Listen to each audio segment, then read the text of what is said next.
Hey, one more thing before you go. What if the key to healing isn't about fixing what's broken, but instead rediscovering the truth of who you are? How do we move beyond suffering and step into self-trust, agency, and inner liberation? We're going to answer these questions and more with our next guest. I'm your host, Michael Hurst. Welcome to One More Thing Before You Go.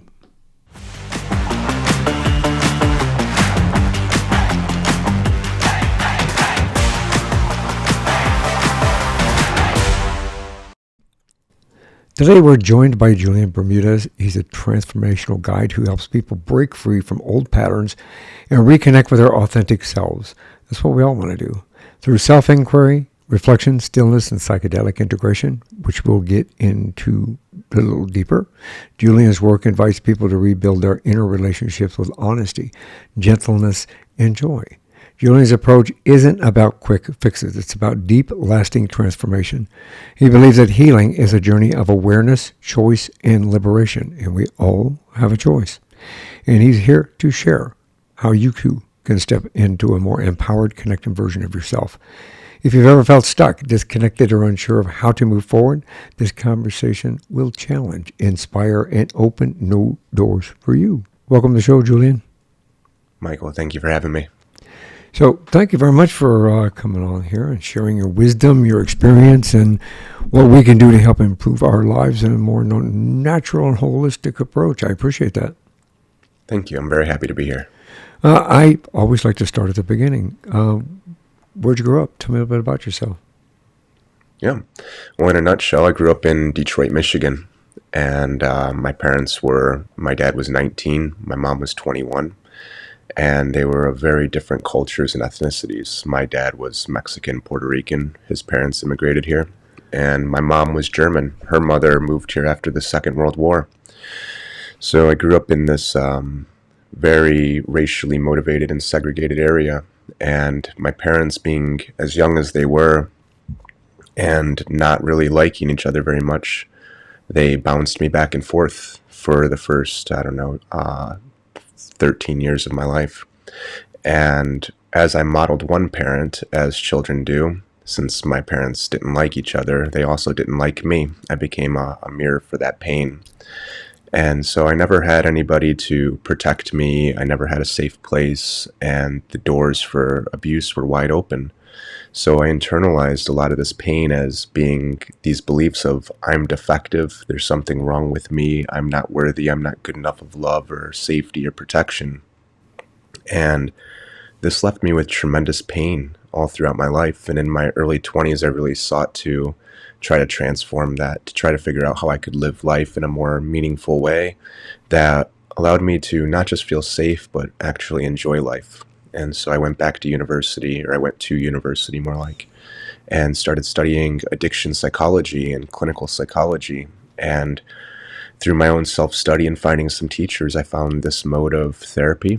And the more and more I applied it to myself, and the more I was able to transform my own pain, the more and more I was able to help other people do the same. And that's how I got here today. You know, that what a journey. I know that, we all grew up in different family environments, and I understand the environment that you grew up in. I grew up with a very dysfunctional family myself. My parents were alcoholics, and when they did get divorced, one hated the other, and the other one hated the other. It alternated depending upon what day it was of the week, and being switched between my father and my mother, and my mother and my father. A couple of foster homes in between. I understand that journey from that perspective. To a point, obviously we all walk the same pathway, but sometimes we go off that little pathway on different shoots of our own. So is that what that inspired you, obviously, to dedicate your life to helping others and transform that kind of suffering into self-trust? Your delving into the psychological aspect of it, were you introduced into what you do today within the academic arena? Or am I to understand that?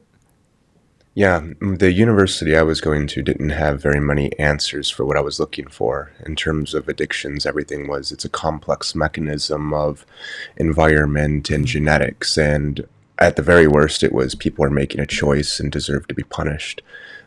So there wasn't exactly a lot of answers for how to understand trauma or addictions and to transform or heal these things.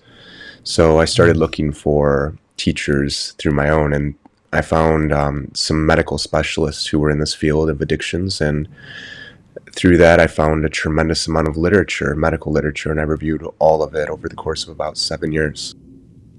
Did you graduate? Did you get a degree, or did you delve off into a different direction once you had left there with the new information that you have?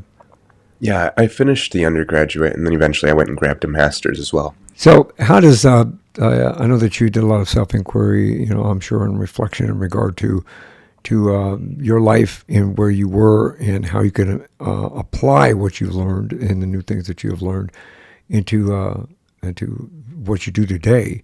Did that play a significant role in breaking free from old patterns? Did it help you? Oh, absolutely. Through this process, of course, I was trying to transform my own pain and heal it, and also trying to build the skills to help other people. And so the more and more I was able to do it for myself, the more and more people came to see me to do the exact same thing. And, it's very important to notice or to mention that these patterns, as far as I've experienced, the ways that we've adapted to pain or to trauma, they don't exactly go away. It's not like we ever fully exile them or cure ourselves of these. Rather, the healing comes where we can become very aware of these patterns, where we can recognize and identify when they're activated. And we can use that awareness to make choices and to take responsibility and cultivate agency for what we do with our emotions, our beliefs about ourselves, our perceptions, and our behaviors. So it's a constant exercise or practice of recognizing and identifying when something's active inside of me, whether it's an old pattern, an adaptation to pain, or a behavior perception that I've learned through my childhood, and making choices on what we do with that. So that's the big part of the practice that we do.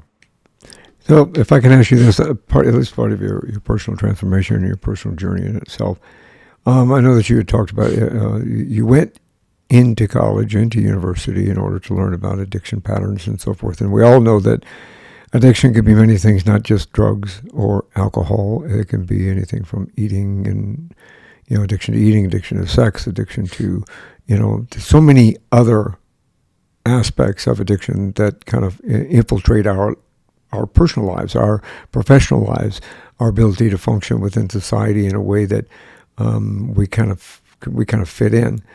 Uh, how did you?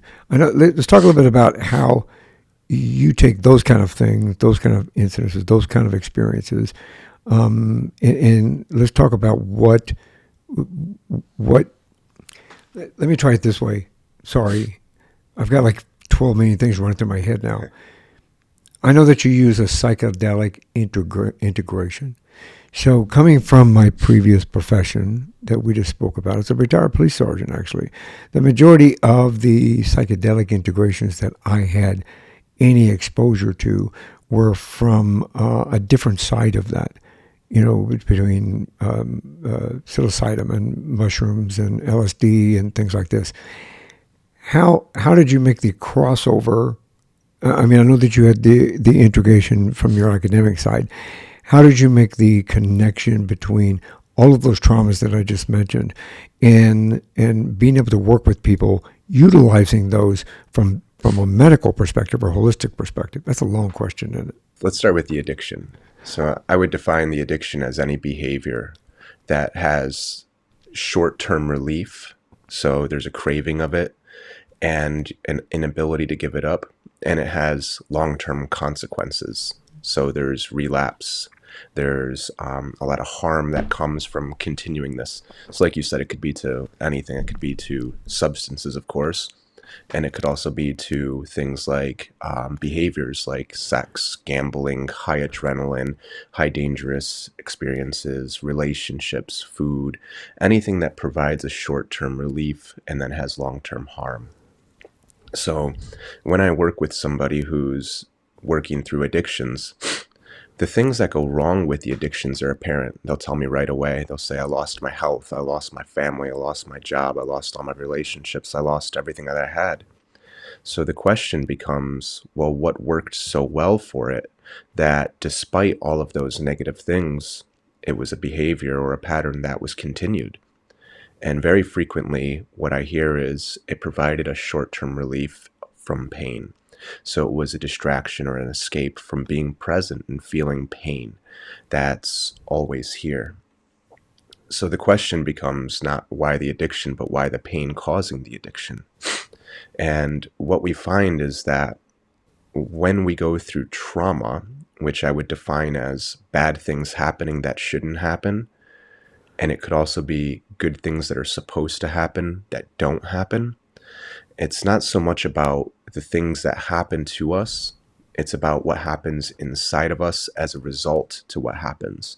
So, especially when we're children, when we're developing and we go through trauma, we adapt to it in the only ways that are available to us. The most common ways of adapting to pain and to trauma at an early age is that we go away or we disconnect, we go away mentally. So there's only a few things that we can do if we're going through pain as a child. We can set boundaries, but if it's our parents or our caregivers who are the ones who are causing the pain, very frequently we can't set boundaries. Either we don't know that that's an option, or setting the boundaries would make things worse or more dangerous for us. So the second option is we can go away physically. But again, if this is happening as children, when we're completely dependent on the relationship with our parents to survive, we can't just pack up and move away. So the third option comes in, which is a survival mechanism. It's an adaptation to the pain, which is we check out, we go away mentally, we disconnect from all the pain that we're feeling. So the way that we disconnect is we distract ourselves. We do things to go away. We might make ourselves very small and agreeable and people please and always try and make others happy. Or we might try and go and be good enough. And we do all the tasks and all the activities to get the recognition, to get the respect or the value, to be safe and cherished or valued from our parents or our community.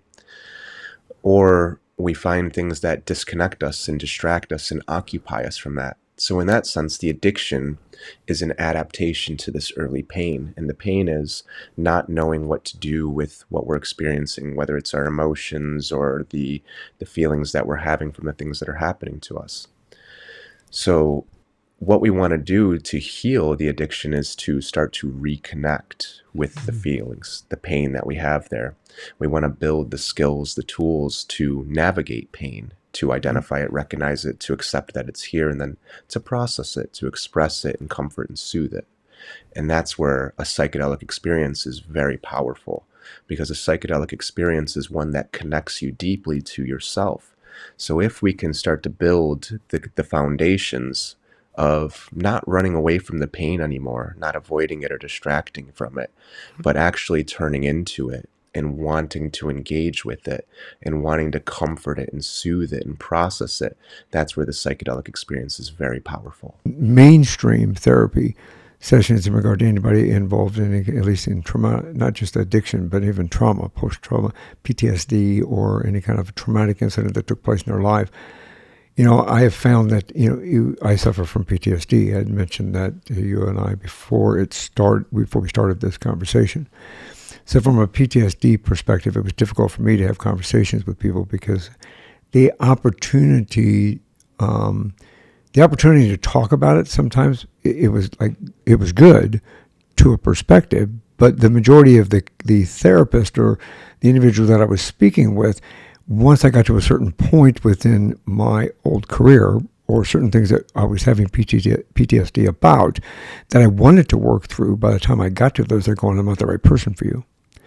So after about three or four chances of trying to talk to somebody, that once I started talking about the suicides or the assaults or the murders or the domestic violence and et cetera, which some of which ended up brought up memories of my own past, again, I kind of gave up because of that kind of standard therapy. They were textbook therapies.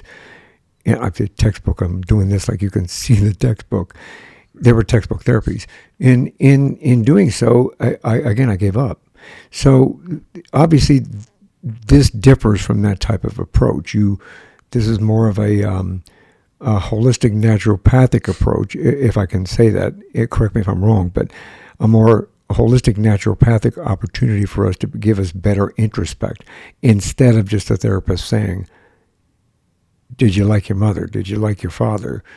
Tell me what happened," and leave it at that. Right. Yeah. What you're talking about, Michael, is unfortunately very common. Whether it's working with like a psychiatrist or a family physician, the doctors, for the most part, they don't have the time or the capacity or the training to really work with all these Yeah. pains that we carry around.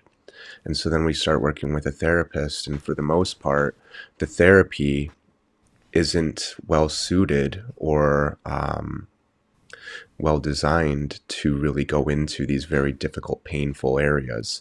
And once we start talking about how impactful they were and how present they are with us today, so the pain from the Right. past showing up here, most therapists say, I'm not touching that. And I'm not the right person for you, like you were saying.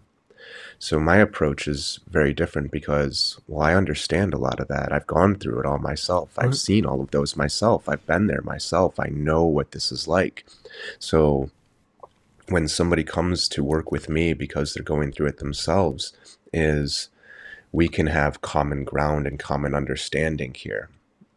And so I go straight for the core of what's bringing people in. So if you come to me and you tell me that you're going through PTSD and you've seen suicides and murders and all of these things, I'm not going to do you any favors by going around in circles talking about, the things that are happening this week or last week and talking about the current relationships that you have. What I do is I go straight for the core of what's bringing you in. So if you say you've got all this big pain and all these things that are present, we're going to go straight for it and we're going to try to understand the pattern of it. Not so much about what happened, but how did it affect you internally? And, just from a little bit, well, almost every person that I worked with, which I've had the privilege of working with lots of cops, retired police officers, EMTs, paramedics, and they all say something very similar to what you said, is this was highly traumatic and I have a lot of PTSD from this. But they also tell me something very similar to what you told me, Michael, which is this wasn't where it started. It usually goes back much further. The patterns of how we deal with pain and the types of pain that we go through usually start very early in life. And that's what I want to try and figure out is how did we navigate pain at a very early age? How did we learn to express or recognize, identify, process our emotions? Who do we talk to about it? What are our support methods for navigating very difficult, painful times? And those are the things that I want to try and figure out right away. And once we can figure that out, then we can start to make choices on what we're going to do with those things moving forward. So let's understand what psychedelic integration is. What are psychedelics, and how are they incorporated into this kind of a regimen? Yeah. Well, let me define psychedelic first, and then I'll explain how we do it. So the word psychedelic is broken into two parts. You have psyche and delic. Psyche, we hear all the time, psychology. Psyche is referred to all the immaterial aspects of who we are. So we have our minds, our thinking patterns, our perceptions. We have our emotions, all of the feelings that are inside of our body that are associated with our emotions. A lot of the times, the psyche is synonymous with something like the soul, so it's something along the lines of our spirituality. So we have psyche, and then we have delic. Delic is a root for emerging or manifesting. So we have our soul, or all these immaterial aspects of who we are, manifesting or emerging. So when we have a psychedelic experience, it's one where we connect very deeply to ourselves. And this is something that is almost across the board homogeneously described as the experience. I felt very connected to myself, to others, to the world, to the universe, whatever it is. This is something people describe of having a psychedelic experience. It's perhaps the hallmark of a psychedelic experience is deep connection. A psychedelic experience doesn't have to use a psychedelic substance, like you mentioned, like psilocybin, mushrooms, LSD, ayahuasca, DMT, all of those. You don't have to use an external substance. Our bodies actually produce a psychedelic substance, DMT, which is the primary component, well, one of the two primary components of something like ayahuasca. So we can tap into our body's natural ability to have this psychedelic experience. And this has been something, whether using a substance or getting there through other means, that every single human culture all throughout history has respected and held almost sacred, or you could you say sacred, in their culture and society. And there's always been forces that have tried to suppress it or take it away. So you can get to this exact same space through self inquiry, through reflection, through meditation, through sensory deprivation. You can go into caves, very claustrophobic and sensory depriving, and then have these incredible psychedelic experiences and paint some of the most glorified, beautiful arts that we've ever seen in history. You can go into nature for 40 days and 40 nights in isolation and hear the voice of God. You can meditate and fast. You can do a sun dance and push your body to the brink of dehydration and exhaustion. And throughout this, you'll have a psychedelic experience. So, our goal in the therapy is to start to induce that psychedelic experience where you connect very deeply to yourself through means like inquiry, self reflection, and then building a practice. You can call it a meditation practice where you connect very deeply with what you're experiencing internally. I think that's a great explanation of some misconceptions they have about psychedelics. Because obviously, when you grow up in an environment, I grew up in the '60s, in the '70s, and it was hippies. My sister was a hippie. What at the time, obviously, we called hippies, and the use of psilocybin, the mushrooms, magic mushrooms, and the use of LSDs and the use of psychedelics. It was something that they used on a consistent basis, and obviously I would have to say that they seemed a lot happier than a lot of us we're doing today. I do, and I have seen that they're starting to do some studies in regard to soldiers and people coming back from combat, as well as police officers and firefighters and EMTs that you mentioned earlier, to where they're starting to show that this type of methodology has been able to make some positive impact within their lives. Do you feel that we as a society have an opportunity for that to kind of get a little larger scale? I know they were having trouble here in Arizona with getting it approved, for trying to get it done in a positive way. Yeah. Yeah. The 60s were an interesting time because it was so widespread. And, the analogy is oftentimes the blind leading the blind. There was Yeah, just so much use. It was unstructured. There was no real knowledge or generational wisdom handed yeah, down in the terms of how to use this in a healthy, constructive way. So we had this pendulum swing of psychedelics being oppressed or suppressed in our society, and then swinging fully to the other side. And right now, it seems like we're kind of in the middle, where yes, we're seeing so much research throughout the 60s, the 50s, 60s. Still today, there's been so much research that has been done. Some of it has been really therapeutic and incredible, showing these wonderful results that you're talking about. And some of it has been used in um, perhaps sinister mm, ways as well. So right now, yes, we're seeing with the internet, just like how you and I are talking, information becoming so accessible. And there are so many authorities, whether they're health authorities, medical authorities, government authorities, that are really starting to see the therapeutic benefits of this model, of this approach.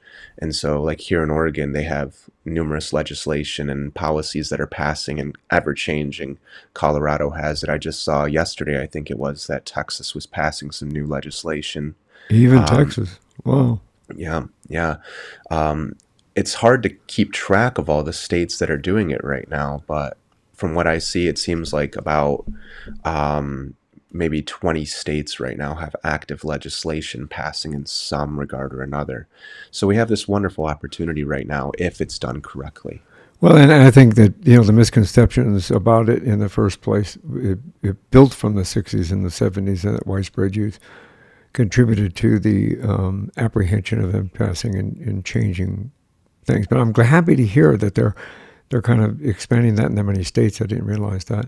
I was sad to hear that they shut the thing down here, and it was they had veterans that they were dealing with, and it really my wife and I were really upset that they didn't pass that. The it I think it would have benefited so many other people, so many more people. Yeah. Um, we as individuals, in utilizing this methodology, how can we can it help us rebuild our inner relationship with honesty and gentleness and joy? Because I think, especially with the chaos in today's world, the chaos in today's society, we've kind of lost our relationship with honesty and gentleness and joy. Yeah, yeah, you're absolutely right about that. When when I work with people, every single person that I've ever worked with, and myself included, has a very harsh way of relating to themselves. They're very critical, judgmental, evaluating everything that they do. Um, it's very difficult to navigate living life when we have this type of relationship to ourselves. And we always learn this somewhere in our lives, usually from our early relationships with our parents. So if we were going through trauma as children, very frequently we're continuing that exact same pattern with the way that we treat ourselves. So this disconnection that I was talking about, this adaptation, this survival mechanism, this defense mechanism to that pain is just ever present. And when we're so harsh and critical to ourselves, the reaction is we want to disconnect from ourselves. Like if you and I were being very harsh and critical to each other, chances are we probably wouldn't keep having a conversation. We would want to disconnect. So it's a built-in mechanism to save us from our own relationship to ourselves.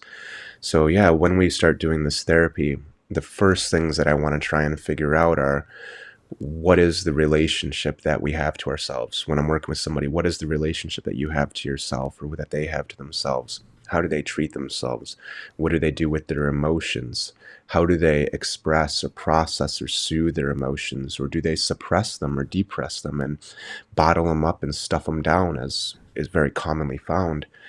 And once we can start to understand those things, then we can start to cultivate a practice where we go intentionally into that space, into those emotions, into those feelings, or into that belief, and start to comfort it and soothe it. It's unfortunate that the society has gone to this point. I mean, obviously, we have so much depression. Let me ask you this question in lieu of that. Can this type of methodology not only help people with trauma and people with PTSD or something along that line? Can it also, in addiction, can it also help people with maybe depression and anxiety and those type of mental illnesses? They call them mental illnesses. I don't like calling them that way, but mental maladies, I guess. Sure, sure. Well, when I talk to people about what is depression or what is anxiety, what I find is that these are adaptations to trauma in itself. So, you take anxiety, for instance, it's this constant, overwhelming fear that's always present that something Mm. terrible is going to happen. And it's not even about something that's happening, it's just ever present. It's always there. It's not about anything specific. And I can pinpoint in people's lives where this develops almost within 5 or 10 minutes of talking to them. For example, we have these emotional circuits that are built into us they help us develop and they help us thrive in our lives. So parents, for instance, have an emotional circuit that facilitates connection with their child, because as humans, we're the most undeveloped, immature, dependent species that we can find in nature. A human takes 3 or 4 years to learn how to walk and run, to where a horse learns how to run on its first day of life. So, our parents, as parents, we have to nurture children for a very long period of time. And so, we have these built in mechanisms that facilitate a bond with our children so that way we can nurture them as they develop.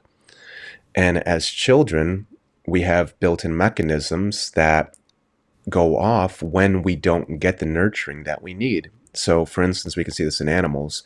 If a baby bird falls out of its nest, it has an emotional circuit that goes off and it feels panic. And it cries out and it cries and cries until the mom comes and picks it back up and puts it in the nest and comforts it. And then that emotional circuit resolves.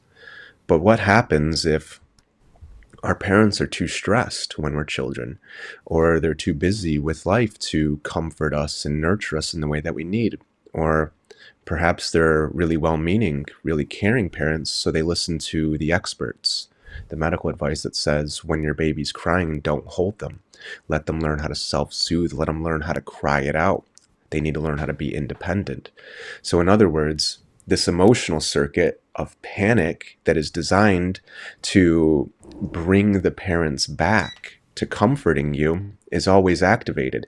And that becomes the baseline for that emotional circuit. It's always activated. And it never got the chance to comfort or resolve. So then later in life, we call that anxiety. When I ask somebody what depression means for them, they'll tell me very clearly what they're doing. The word depression, the literal meaning of it means to bury something. So if we depress our power lines, we've buried them underground. The second part of the definition is to take away energy. So if we're burying something, like we're trying to hold a beach ball underwater, we're using tremendous amount of energy to hold it under, and the beach ball just comes bursting back up. So when I'm working with somebody with depression, what is it that you're holding under? Very commonly, it's our emotions, it's our boundaries, it's our expression. So at some point in our lives, we learned that emotions were bad and that we needed to depress them and suppress them. And we use a tremendous amount of energy to keep these emotions suppressed. This again goes back to very early childhood trauma. At some point, if I would have expressed my emotions, if I would have expressed my anger, my fear, or my pain for not getting my needs met, it would have made my situation even worse. Or maybe my parents were following common culture where they were taught that if your child expresses anger, which is a healthy human emotion that is designed to express when your needs aren't being met or a threat is present.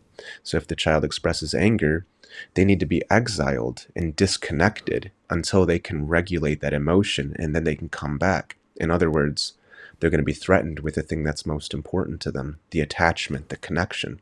So the child learns emotions are bad. I need to suppress my emotions to maintain my connections.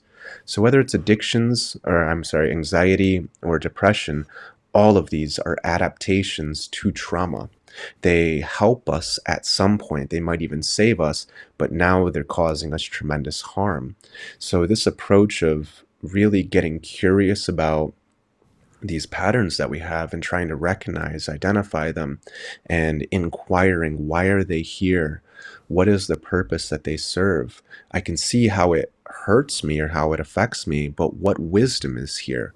What's this pattern of addiction or anxiety or depression trying to teach me? If we can start to figure out what the teaching is, then we can start to meet the needs of that anxiety or that depression in more constructive ways. That's brilliant, actually. That's brilliant. How do you guide somebody back through that process, like to recognize stillness and self awareness? Because of, I mean, we both recognize that the world is in chaos at the moment. Our communities are in chaos.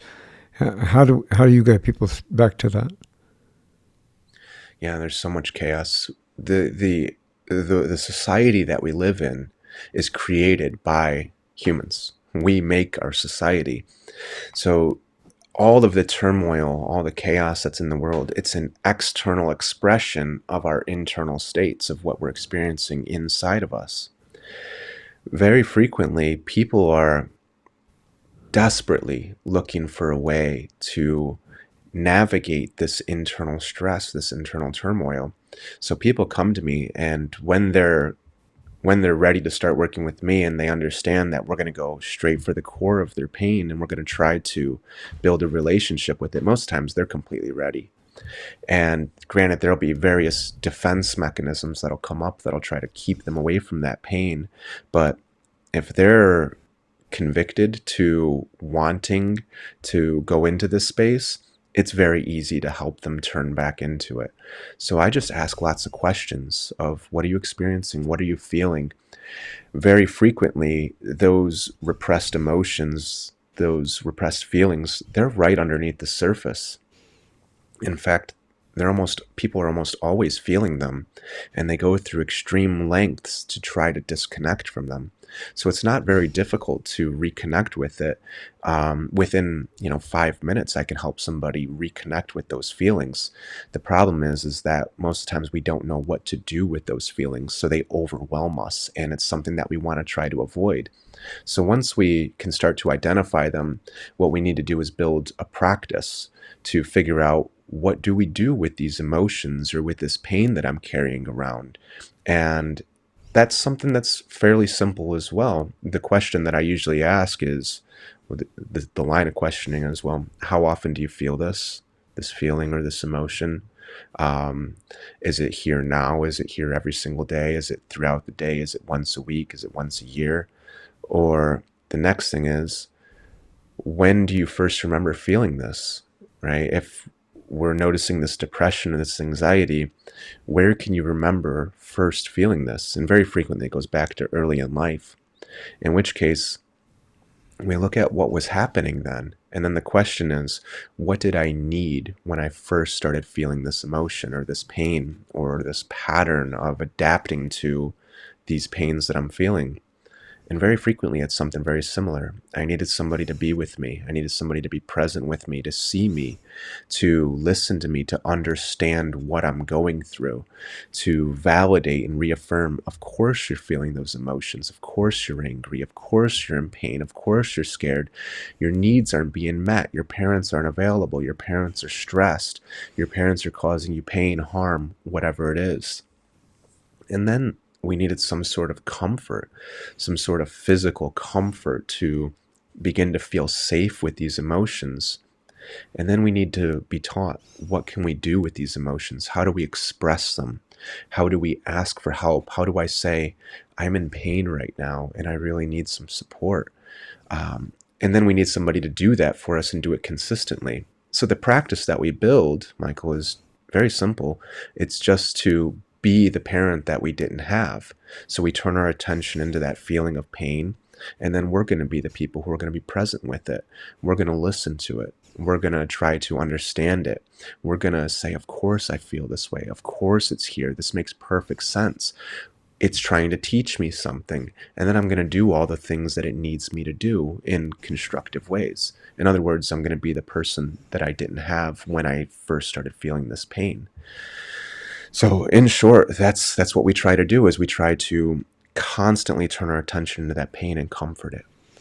And I find that is eye opening to me too, because it allowed me, at least from our conversation, it's allowed me to see that there are options that we have, some some way to overcome, or not necessarily overcome, but have a better understanding of where we need to go, how we need to find the answers to start having a deep personal transformation within ourselves and maybe understand ourselves a little more. Because I think that a lot of, and I know that I'm sure you've heard of this. I was introduced to this term a couple of years ago, intergenerational trauma, and how that follows us through. And I think we all have the opportunity to even stop the intergenerational trauma at some point once we recognize it and say, I'm not going to let my kids suffer that, from here forward.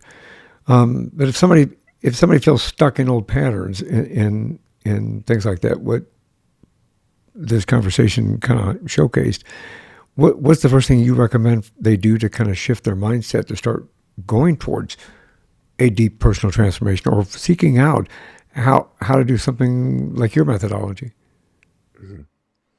Yeah, you're mentioning something very important here. When I ask somebody when they were going through their pain, who did they talk to about it? Very frequently, the answer is nobody. When I'm working with retired police officers like yourself or EMT paramedics, it's Hmm. who did you go to for support when you were feeling this pain? And very frequently, it's nobody. I dealt with it myself. When we go back to the childhood, when we were first experiencing this pain, when I was being bounced around or you were bouncing between your parents or an adoption, who did we talk to about it? I didn't Yeah. talk to anybody about it. I was totally alone with it. This isolation is the biggest trauma right here, the disconnection. And we disconnect from ourselves, we're disconnected from each other, we're disconnected from the world around us, we're disconnected from what we do, meaning that what we do doesn't represent who we are. So if we're stuck in that pattern, the first thing that we need to do is to try to find somebody to help us go through it, because we don't need to go through it alone. Hmm. In my ancestral culture and most native cultures, if somebody was going through terrible pain, the community would come together and they would circle around that person and they would have a ceremony for this person or several ceremonies for this person. They would sing, they would chant, they would drum, they would encircle and encompass this person with presence and compassion. In other words, they would try to transcend that isolation. And this is exactly what we need to start doing. We don't have to go through this alone. So if you're stuck in those same patterns and you're building the awareness to identify this exact same thing is coming around, you don't have to go through it alone. The first step is to reach out and find somebody who can help you go through it. It's a lot like putting together like a 10,000 piece puzzle, except you're staring right at it, a couple Yeah. inches over the puzzle. You can't see the whole thing. And when these patterns are activated, they're very elusive. And a lot of the times they feel like the only way. And we'll justify and rationalize it with our minds of this is right, this is how it's supposed to be. So we really got to have somebody to be there with us to help us see these patterns and identify them when we're in them. And then, of course, figuring out what we can do differently and how we can make different choices. I agree with you. I agree with you. You have to reach out and understand that there are opportunities for us to be able to get some help. We just have to ask for it. And sometimes it's difficult. So I know that you have some opportunities for people to reach out and to help them. How does somebody get in touch with you, and what do you have? What do you have to offer those individuals that are seeking help? Yeah, my website's the easiest way to get a hold of me, psychedelic-integration.net. On the website, we have lots of small, short articles talking about these various patterns themselves, whether it's the intergenerational trauma, the estrangement from parents, the disconnection between generations, our emotional circuits, and all the different patterns that we have of adapting to pain. You can contact me directly through the website. You can schedule a free consultation. So there's lots of resources on the website. Our Instagram is also another place too, if you want to follow us, which is just instagram.com/psycheintegration.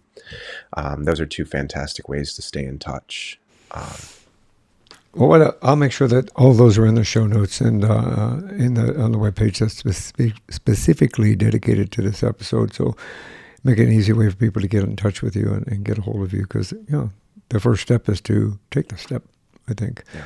Um, Julian, this has been absolutely eye-opening, and thank you very much for coming on the program. And I think what you're doing to help those individuals that are uh, kind of lost in seeking and looking and want to transform themselves into a better person, they have an opportunity to do that with you. So thank you. Thank you for having me, Michael. I'm very happy to be here with you. This is one more thing before you go. I could talk to you for another hour, but so you have to come back on. Is what it is. We'll have to continue the conversation. But for now, it is one more thing before you go. So before we go, do you have any words of wisdom? You mentioned something earlier that I thought was very important, which is this intergenerational trauma, which is when we start to identify the pain and the pattern that we carry, a lot of the times it came from our parents. And so a lot of the times we want to blame our parents. And blame is not constructive for any outcome that we're trying to achieve here, because that same pain is inside of us. So when we look at what kind of person does what our parents did to us, the answer is somebody who's in terrible pain themselves. And when we look at where did our parents learn it, well, they learned it from their parents, and their parents learned it from their parents. So this pain goes through the generations. And you said we have a wonderful opportunity to transform or change that pain. And I actually look at it as more we have an obligation or a responsibility to transform that. Because it's not that we intentionally want to traumatize our children, it's that the pain passes through us to our children unconsciously, inadvertently. We don't mean to traumatize our children, but these pains are just so deeply entrenched, these patterns are so deeply ingrained in us that the pain just flows through us. So I think that it's really in our current day and age, it's our responsibility to start to take accountability and to cultivate agency and choice for what we do with these patterns. And I'm very happy to be in a place where I can help people do that. Brilliant words of wisdom. Brilliant words of wisdom. Everything that you said, absolutely. Well, I'll make sure that all your contact information is going to be on the website so that they can easily find you. Thank you again for coming on the show. Thank you for sharing your wisdom and your experiences. I'm grateful for that. I'm very happy to be here. Thank you for having me, Michael. Yep. And for everyone else, this is a wrap for today's episode. I hope you found it inspirational, motivation, and a new perspective to take with you. If you enjoyed this conversation, be sure to like, subscribe, and follow us. It really helps us continue bringing you incredible stories and insights like this one. And if you want to watch this episode, head over to YouTube and catch the full video version. We'd love to hear from you as well. If you have a question, show ideas, or think you'd make a great guest, reach out and let's connect. This show thrives because of this amazing community, and I appreciate each and every one of you for being part of it. And until next time, have a great day and even better week. And remember, keep exploring, learning, and growing. Thank you for tuning in to One More Thing Before You Go. Thanks for listening to this episode of One More Thing Before You Go. Check out our website at beforeyougopodcast.com. You can find us as well as subscribe to the program and rate us on your favorite podcast listening platform.